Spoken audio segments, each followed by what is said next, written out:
రక్షణ దాక హల్లెలూయా హల్లెలూయా. నువ్వు రోగాలతో ఉంటే అది దాసుడు ఆత్మ, నువ్వు బలహీనతలో ఉంటే దాసుడు ఆత్మ. నువ్వు బలంగా ఉండాలి, అది పరలోకం నుంచి ఆశ్చర్యపరిచే ఆత్మ కలిగిస్తున్నాము.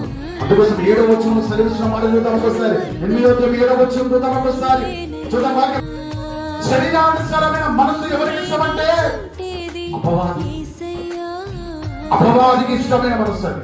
ఇప్పుడు శరీరానుసారం ఉన్నారా, ఆత్మానుసారం ఉన్నారా? ఇప్పుడు చెప్పిన కొన్ని మాటలు మా వీడియోలో ఉన్నంత బాధపడకున్నామా?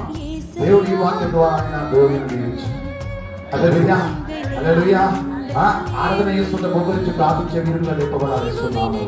ప్రార్థిస్తుంటే ఆరాధిస్తుంటే మోకరించి ప్రభా ఈ ఆరాధన సఫలం చేయమని ప్రార్థన చేసే స్వరంగా దేవుడిని దీవించుగాక. హల్లెలూయా హల్లెలూయా. దేవుడు క్షమించాలనిస్తున్నది శరీరానుసారమైనగా